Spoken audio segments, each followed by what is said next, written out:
Good morning, everyone. Today we are going to learn next topic of our chapter 2 of history. We'll start from the right side of the book. Lord Cornwallis was founder of the civil service in India. Lord Cornwallis जो थे वो India में civil services के founders थे. Civil services जो थी वो इन्हीं की वजह से आई थी. ही separated the commercial and revenue branches of administration, banned the acceptance of presents by the administrative officials and instead arranged the payment of handsome salaries to them. इन्होंने कॉमर्शियल और रिवेन्यू ब्रांचेस को अलग कर दिया था, सेपरेट कर दिया था एडमिनिस्ट्रेशन की, और इन्होंने एडमिनिस्ट्रेटिव ऑफिशियल्स को की एक्सेप्टेंस उनके जो भी प्रेजेंट्स थे उनके एक्सेप्टेंस को भी बैन कर दिया था. Instead arrange the payment of handsome salaries, और इन्होंने क्या किया, उसकी जगह पे सैलरीज का पेमेंट करना शुरू किया. Many bright young men were attracted to it.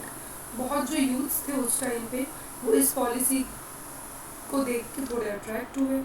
To train young civil servants, Lord Wellesley set up the Fort William College at Kolkata in 1801 AD. Young civil servants को ट्रेन करने के लिए लॉर्ड वेल्सले ने Fort William College Kolkata में 1801 में बनाया या establish किया. जो ईस्ट इंडिया कॉलेज था इंग्लैंड में वो एक अनदर इंस्टीट्यूशन था जो यंग्स को रिक्रूट कर रहा था ट्रेन करने के लिए. रिक्रूट करना मतलब उनको इनवाइट करना.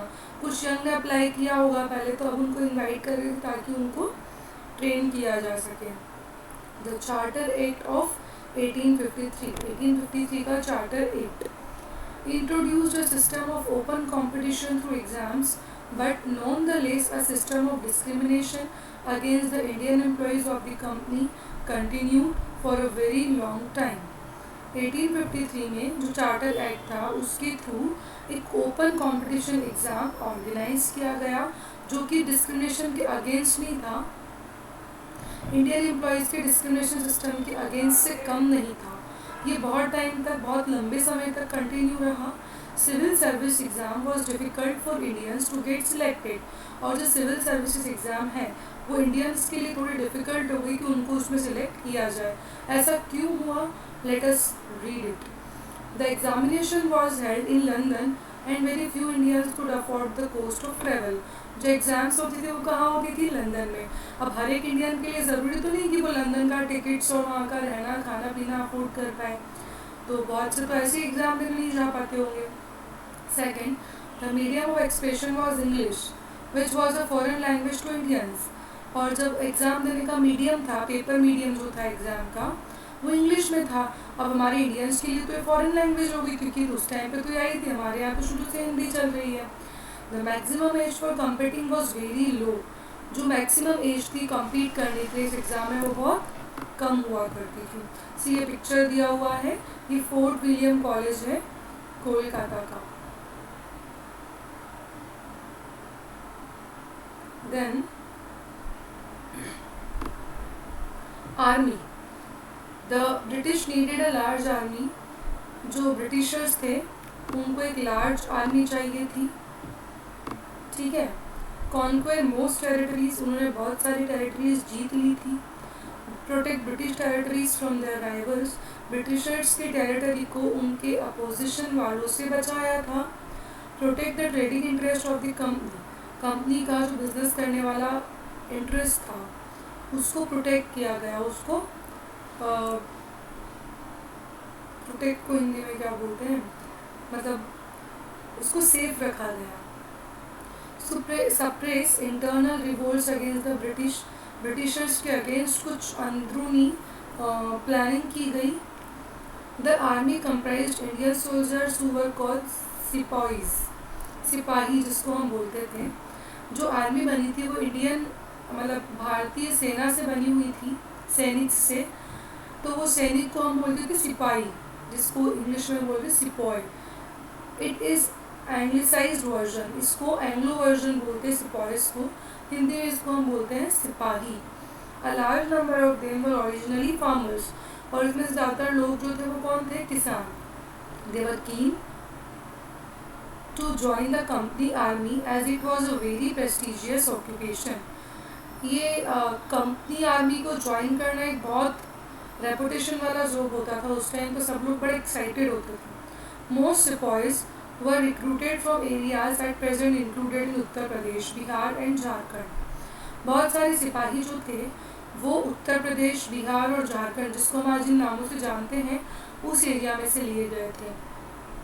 British officers commanded the sepoy, और ब्रिटिश ऑफिसर जो थे वो इन सिपाही को कमांड करते थे. The British army was a well trained and discipline force. तो ब्रिटिश आर्मी थी, अच्छे से ट्रेन की हुई आर्मी थी और एक डिसिप्लिन में रहने वाली आर्मी थी. जो सिपाही थे, द सिपाहीज were arm with a musket. जो सिपाही थे उस टाइम पे, उनको सिपाही के पास में क्या हुआ करता था उस टाइम पे, तो जो ब्रिटिश आर्मी थी उनको पहले इन्होंने ट्रेन किया, मतलब जब ब्रिटिशर्स से, बट ऑब्वियस है उन्होंने इनको ट्रेन किया है, ठीक है, और उनको डिसिप्लिन में रहना सिखाया. तो सिपाही को, मस्केट का मतलब होता है गन, ठीक है, तो उनको उस टाइम पे टूल या इक्विपमेंट, या आप बोल सकते हो कि लड़ाई के लिए कुछ देना था, तो उन्होंने उनको बंदूक दे रखी थी. They were also paid a regularly salary. उनको एक रेगुलर सैलरी भी पे किया जा रहा था. जनरली स्पीकिंग द सिपाहीज were loyal to the Britishers master. Indian थे चाहे वो सिपाही, लेकिन वो अपने ब्रिटिशर्स मास्टर जो थे उनके लिए बड़े वफादार थे. However they were very conscious of their caste and religion. क्योंकि वो अपनी कास्ट, अपने धर्म के लिए बहुत ज़्यादा कॉन्शियस थे. जो ब्रिटिश थे उन्होंने पाया 1857 एडी में कि जो सिपाहीज हैं उनको कंपनी के अगेंस्ट रिवोल्ट कर दिया गया, बाहर निकाल दिया गया. ठीक है, now I will change the page. Oh, this is the last page of this chapter. Police.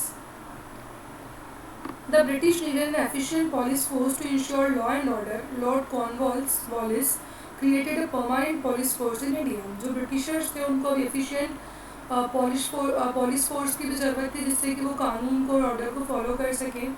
Lord Cornwallis ने एक परमानेंट पुलिस फोर्स इंडिया में तैयार कर दी. इस डिस्ट्रिक्ट हेड मैनी थानाज. हर एक जिले में बहुत सारे थाना हो गए एक दारोगा के अंडर में. कस्बों में और गाँवों में कोतवाली हो गई, चौकीदार हो गए, ठीक है. Later the post of district superintendent of police was created. और इसके बाद में डिस्ट्रिक्ट सुपरिटेंडेंट ऑफ पुलिस की पोस्ट जनरेट की गई, बनाई गई. He looked after the entire district. उसका काम क्या था, पूरे डिस्ट्रिक्ट को देखना. जैसे कि आर्मी में, like in the army, in the police too, Indian were excluded from higher post. और जैसे आर्मी में हमारे इंडियंस को हायर पोस्ट से रिजेक्ट किया हुआ था, वैसे पुलिस में भी इन्होंने किया. The police was an effective force under the British. It succeeded in reducing major crimes, one of them being thuggee. जो पुलिस फोर्स थे ये इफेक्टिव फोर्स वो थी उस टाइम के ब्रिटिश के अंडर में. इन्होंने बड़े बड़े क्राइम्स जो होते थे उनको कम कर दिया, जिसमें से एक कौन सा होता था, ठगी. पहले लोगों को ठगा जाता. The police however could never become popular with the people. और पुलिस जो है लोगों के साथ उस टाइम पे इतना पॉपुलर नहीं हुई थी. जो लोअर रैंक पुलिसमैन थे किसी पर्टिकुलर में, उनको असिम्पैथेटिक, ऑप्रेसिव और करप्ट बोला जाता था उस टाइम पे. जुडिशरी, अब जजमेंट वगैरह कैसे होते थे, तो we will see this. Before the coming of British the Indians followed laws based on local customs and tradition.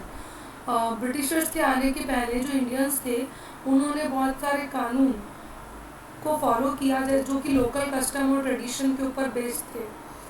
कितनी बार ऐसा हुआ कि जो ब्रिटिश थे वो आपके एग्जिस्टिंग सिस्टम में कभी इंटरफेयर नहीं करते थे.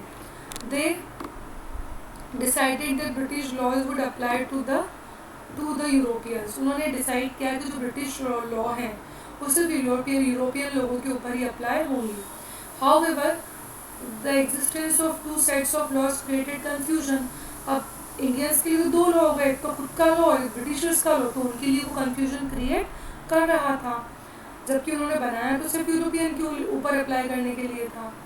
The Bengal regulation of 1793 started that justice should be based on written laws and regulation instead of age old custom and tradition.